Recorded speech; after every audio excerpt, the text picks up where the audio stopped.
tax freight train is bearing down on your retirement. To protect yourself, you'll have to harness the power of zero.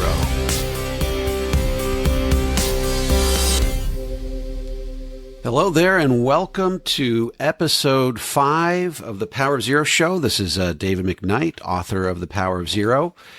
Today we're going to take about 15 minutes and talk about what I refer to in the book, The Power of Zero, as the Life Insurance Retirement Plan, also known as the LIRP or LIRP. Now, before I get too far into the LIRP, let's sort of review what I call the tax-free paradigm. The tax-free paradigm basically says, or really the message of the Power of Zero is this. In a rising tax rate environment, there is an ideal amount of money to have in your taxable and your tax-deferred buckets, okay? Everything above and beyond the ideal balance in the taxable and tax-deferred buckets should be systematically repositioned to tax-free. So we talked about in episode 2, I believe, we talked about the taxable bucket. The ideal amount of money to have in that bucket is about 6 months worth of basic living expenses. The ideal amount of money to have in the tax-deferred bucket is you want that balance to be low enough that required minimum distributions in retirement are equal to or less than whatever your standard deduction happens to be in that year, but also low enough so that those RMDs do not cause Social Security taxation, because you got to remember that RMDs count as provisional income and can contribute to Social Security taxation. So we've been talking about up to this point, this whole idea that if you have more than the ideal amount of money in those first 2 buckets, you've got to systematically reposition it tax-free.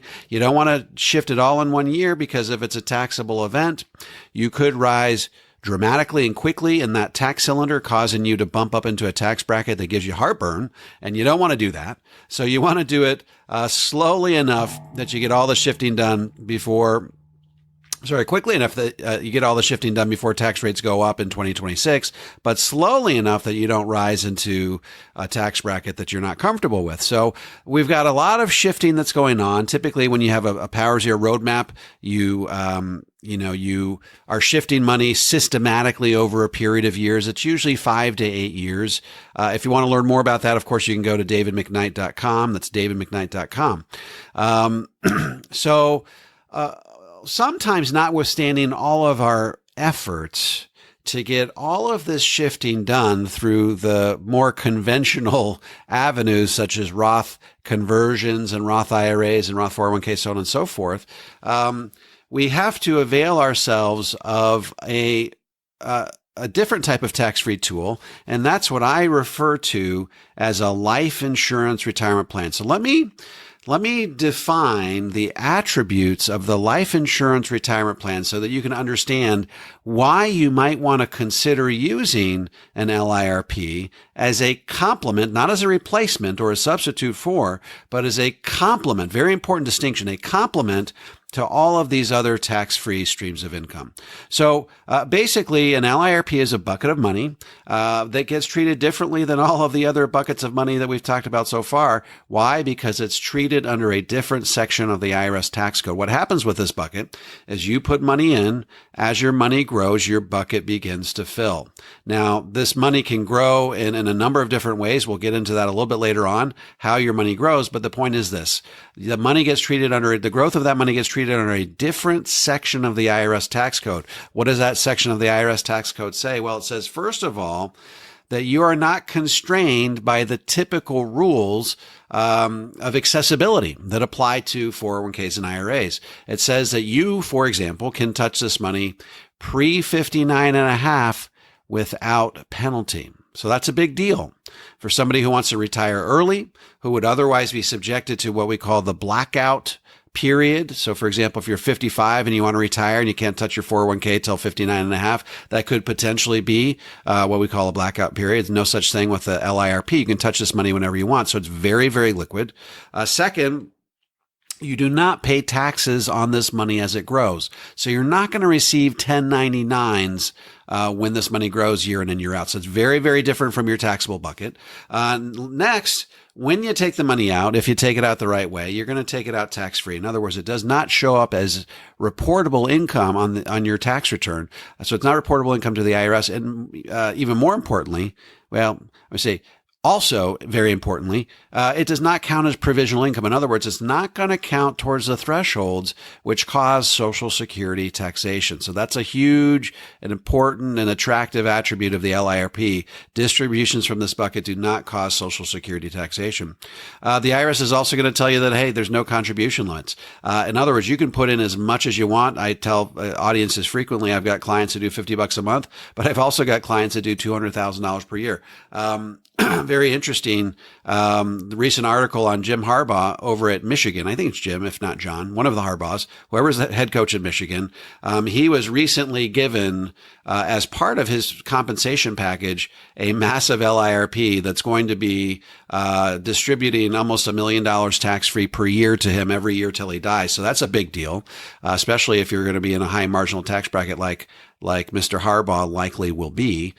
So to be able to get $1 million out of there, you've got to put substantial amounts of dollars into it, which means really there are no contribution limits on how much you put into this bucket. So that's a big deal. No income limitations. I frequently ask my audiences across the country, can Bill Gates do a Roth IRA? And the answer, of course, is no. Bill Gates makes too much money. Roth IRAs are really designed for Main Street America. They're not designed for the rich. Okay. Some people will use the nomer.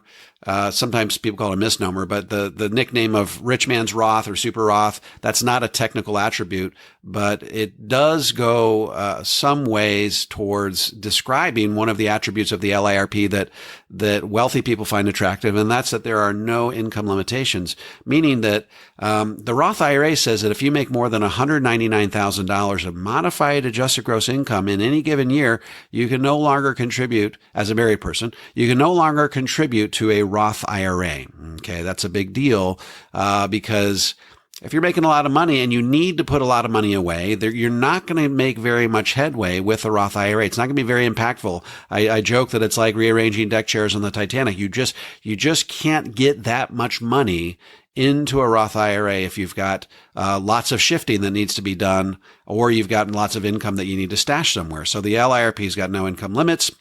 And that's a big deal. No legislative risk, and I say this with an asterisk, is if history serves as a model, there may be no legislative risk. And I share this example from a client in Cedarburg, Wisconsin. In 1963, he signed up for the Wisconsin State Teacher Pension Plan. And one of the inducements was they said that if you sign up for this pension plan, you will not have to pay state tax upon distribution. Okay. Upon receipt of that pension and retirement, you will not have to pay state tax. You will pay federal tax, but not state tax. So the guy says, well, that sounds like a pretty good deal. So he signs up.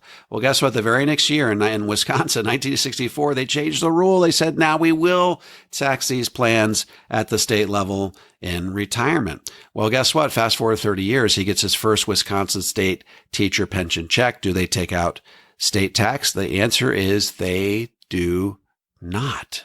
They do not take out state tax. What do we call that kind of a clause? We call it a grandfather clause. So basically, the LIRP is very, very similar. They changed the rules on this bucket 3 times in the 80s. Okay, they changed it in 82, 84, and then 1988.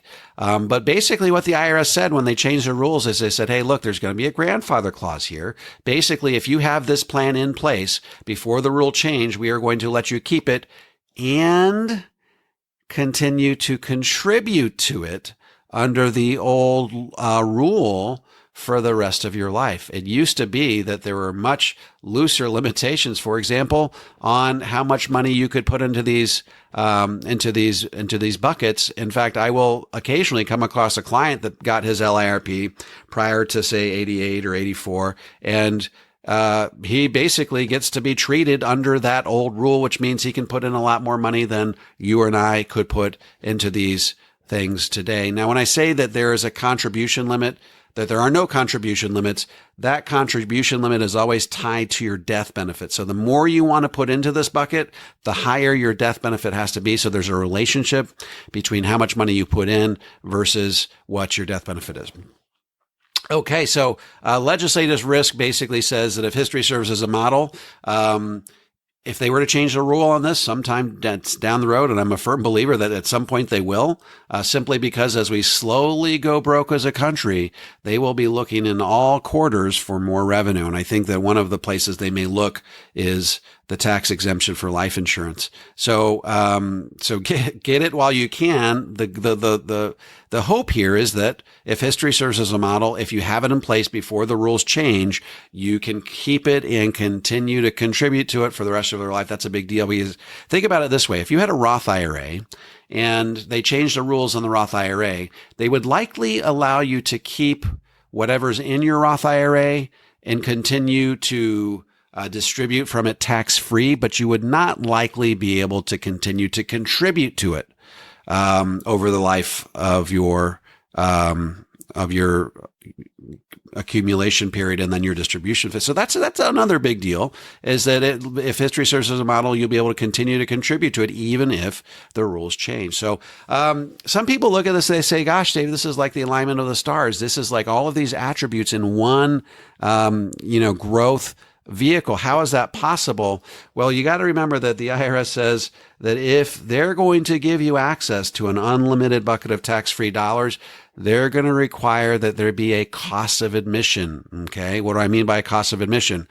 They're going to require that there be a spigot attached to the side of the bucket. Remember, this is a bucket we're talking about, a bucket with dollars accumulating within it, through which flows on a monthly basis some expenses. So in other words, you have to pay some expenses out of this bucket month in and month out in order to retain the benefits of the bucket. What do those expenses go to pay for? Well, they go to pay for a number of different things. They go to pay for administrative expenses. Life insurance companies have to keep their doors open. They go to pay your advisor. They go to pay for the cost of, and this is probably the biggest expense, go to pay for the cost of annual renewable term life insurance. Annual renewable term life insurance. What is annual renewable term life insurance? That's term life insurance. It gets a little bit more expensive every year. So every year you get older, the likelihood that you're going to die goes up. Therefore, the insurance company can increase ever so slightly the cost of that term insurance. So annual renewable term insurance. Well, most of our clients, not all of them, but a lot of them are between ages 50 and 65. So their house is paid off, their kids have moved out, they're rapidly approaching retirement. So they're sitting there asking themselves, why would I need term life insurance at this stage in their lives? In fact, a lot of them are thinking about, how can I get rid of my existing term life insurance? My kids are out of here, so I don't even need the money anymore. Well, a lot of the companies that sponsor these programs recognize that, so they've done something to sweeten the pot. They simply say that in the event that somewhere down the road you should need long-term care or suffer what they call a chronic illness, and you can get one doctor to write one letter to that effect, they will start giving you your death benefit in advance of your death for the purpose of paying for long-term care. Now, that's a big deal as well, because what is the rub that most people have with traditional long-term care insurance? The rub that they have is that nobody wants to, first of all, number one, it's pretty expensive. And there's no guarantee that expenses won't go up over time. Number two, it can be hard to qualify. I mean, you may live forever. You may have the best genes in the world. You may be on track to live to 120, but if you have a bad back, you slipped a disc, you've got a bad knee, you had a knee replacement, maybe you've got rheumatoid arthritis, you may not even qualify for traditional long-term care. This is different because they underwrite for mortality, not for morbidity. Morbidity is what's the likelihood that you'll need long-term care. Mortality is what's the likelihood you're going to die. So that's what life insurance companies are worried about. So are you likely to die? Not are you likely to need a long-term care? So we have a lot of clients that are looking for long-term care insurance, can't qualify under the traditional morbidity guidelines, but can qualify under the mortality guidelines. So they get a death benefit that they can then use during their lifetime for the purpose of paying for long-term care. So, I tell people, all the time, you don't have to love life insurance. You don't have to love life insurance companies. You just have to like them a little bit more than you like the IRS, because in the end, someone's getting your money. At least with the LIRP, you're getting something useful in exchange for those little drops that come out of your bucket every year. You're getting a death benefit that qualifies, that also doubles as long-term care. Now, I want to spend a moment talking a little bit more about the long-term care / chronic illness portion of this, because it's a big deal for folks that are between 50 and 65. If you consider that if you're between 50 and 65, and you're married, then you've got four grandparents, right? Or four parents that are likely, one of the four of which is likely experiencing a long-term care event. So you're asking yourself, how do we avoid having the same experience that they're having? Are they living with you? Are they living in a Medicaid-funded long-term care facility, which isn't always the greatest? How are they coping with the long-term care event? And you're saying, how do we avoid going through the same thing? Well, people aren't opposed to having long-term care insurance. They're just opposed to paying for it. So if you can get a death benefit that, should you die peacefully in your sleep 30 years from now, never needing long-term care, and that death benefit still goes to the next generation in the form of a tax-free death benefit, that makes the jagged pill go down a little bit easier. In other words, you're no longer paying for something that you hope you never use, because if you do die peacefully 30 years from now, never having used it, then your kids are still getting a death benefit, or your favorite charity, or what have you. So now you may think, hey, look, I don't need long-term care. Well, I will just remind you that if you should die, everything that's in your name, and let's assume I'm speaking to Mr. Jones here. Say, Mr. Jones, if you should die, everything that's in your name, whether your 401k, IRA, life insurance, what have you, that's going to go to your spouse. Okay, she becomes the beneficiary. So while we would miss you terribly, life for Mrs. Jones goes on relatively unchanged, because she inherits all that stuff. But if you don't die, you almost die, and you end up needing long-term care. And then all of a sudden, everything that you were earmarking for retirement gets earmarked for the long-term care facility, except for one house, one car, about $119,000 of cash, and what we call a minimum monthly maintenance needs allowance, which in most states is about $2,500. So what had been shaping up to be a very rosy retirement for Mrs. Jones turns out to be bare bones subsistence type living for Mrs. Jones. And the flip also is true should Mrs. Jones need long-term care. So I'm telling you, the biggest threat to retirement can be, one of the biggest threats at least, can be long-term care. And that's why even Susie Orman makes a big deal about long-term care. There's a 70% chance you'll have a long-term care event that lasts 3 years or so during your retirement. So you've got to figure out a way to protect yourself. Otherwise, you're just going to burn right through a whole lot of life savings that you had otherwise earmarked for retirement or for passing on to the next generation.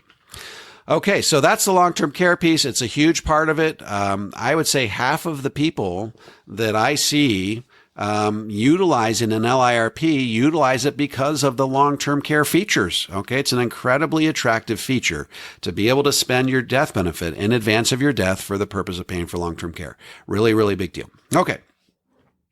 So how do you grow your money within this growth bucket within the LIRP? Well, there's basically three different ways. The first way is you can grow it in the stock market. You can pass the money through to the insurance company into what they call sub-accounts, which are really mutual funds. And what those sub-accounts do is you can pick, a portfolio of stocks and bonds.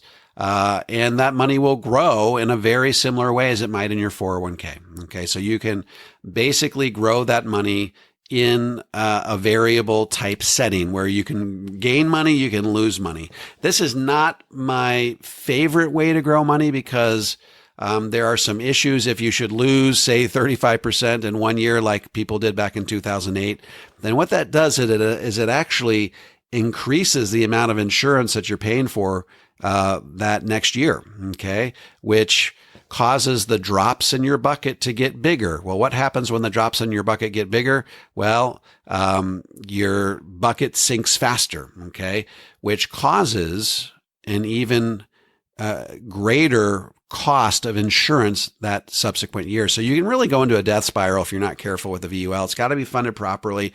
I've got VULs on my kids. I think it's important.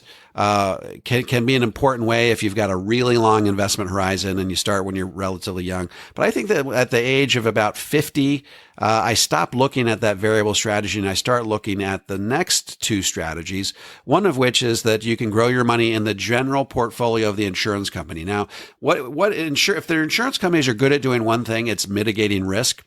And so they have this portfolio of investments that they're very good at growing safely and productively. That's the name of the game here, growing your money safely and productively. So you're not going to be hitting it out of the park here. This may become what's just basically the bond portion of your portfolio. But if you can get between 4 and 5% safely and productively over the life of the program, then that's not a bad bond portfolio. Okay, 4 to 5% without taking any more risk than what you're accustomed to taking in your savings account. That's pretty good. With guarantees in growth each and every year. And then there's a third type which I happen to like for the Power of Zero approach. Remember, each of these programs have different contexts in which you would want to use them. But really for the Power of Zero approach, I really like what's called the indexed approach, which basically says that you are going to grow your money in index type accounts that mirror the growth of indexes in the stock market, only with a difference, that they're going to cap whatever your growth happens to be in a given year. So let's say your cap is 13%. The S&P 500 does 25%. Well, you're going to get 13% of that growth. Should the S&P go down in any given year, they're simply going to credit you a zero. Okay. So we've seen historical rates of return on these types of approaches, net after expenses of, between 5 and 7%, which is great. I mean, like I said, if you can get 5 to 7% without taking any more risk than what you're accustomed to taking in your savings account, that is a safe and productive way to grow a portion of your money. So you don't put all your eggs in this basket, but it can be a very compelling part of the puzzle. Okay. So when you research the LIRP online, what are you going to see? Well, the most recurring theme that you're going to see from the LIRP critics are that the expenses are high. And so the question is, are the expenses really high? And if so, compared to what? Well, so I love to do comparisons because I think math always bears these things out. If you look at the USA Today, they're going to tell you that the average expense within a 401k, and I know that people can argue that it's even much higher than this, but let's say that the USA Today is right, and the average expense per year in a 401k is 1.5% of your balance per year. Okay. 1.5% of your balance per year. What does that mean? That means that if you make a $10,000 contribution to your 401k, that first year, various people and institutions are going to be making 1.5% off of you. Okay. That's $150. When that money grows to 100,000, then that $150 now becomes $1,500. And when your money grows to $1 million, that $1,500 now grows to be $15,000. So the way 401ks and other investments are arranged is that as your money grows, you pay more and more and more to these various people and institutions that are managing your money. It's just the opposite with the life insurance retirement plan. The expenses in the life insurance retirement plan tend to be front loaded, meaning you're going to pay a little bit more in the early years, a lot less in the later years. But guess what? When you average out all these expenses out over the life of the program, it's going to average you about 1.5% of your bucket per year. In fact, the longer you keep it, the less the expenses are. So you can even get to the point where the expenses are even less than 1%. And remember, what you're getting in exchange for that 1% is safe and productive growth, and you're getting a death benefit that doubles as long-term care. So you are getting something useful in exchange for that money. So you have to remember that when Dave Ramsey or Susie Orman or Clark Howard look at the expenses in the LIRP, they are focusing on the first year alone. They're saying, okay, If I put $10,000 into my LIRP, it might not be unusual for me to pay $1,500 in expenses or 15% that first year. Well, guess what? That's the cost of admission. Those expenses reduce dramatically over the life of the program. And what we see is we'll see people that get in that first year and they'll say, whoa, I didn't realize the expenses were this high. And then they'll abandon the program right in the very moment when those expenses start to reduce dramatically and the internal rate of return inside the program starts to skyrocket. I've done the math on this. If you've read my book, Look Before You LIRP, I have a whole section on safe and productive growth where you can see that the expenses really start to get lean the longer you keep the program when you consider the internal rate of return in these programs. So remember, we're not trying to hit home runs in this bucket. We're trying to hit singles and doubles and occasional triple. We're trying to get safe and productive growth. You can't get safe and productive without paying for it. Okay. When you get safe and productive, there's a cost associated with doing that. The question is, how prohibitive are those costs? And I've done the math. I've studied these things for 20 years. The longer you keep it, the better it gets. And ultimately, it's going to be cheaper than your 401k, but you're going to be getting something useful in exchange for that money. You're getting the death benefit, which you need anyways if you have kids or a spouse or a pension. And you're getting potential, for long-term care, which according to even Susie Orman, 70% of us are going to need. So remember, you don't put all your assets into the LIRP. The LIRP is a complement to all the other things that we've recommended up to this point. I love to me, the perfect complement of tax-free investments might look like the following.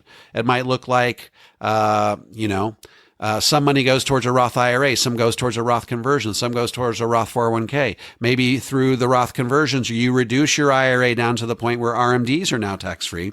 You put some money into an LIRP, enough to get you a reasonable amount of death benefit that gets you a reasonable amount of long-term care coverage.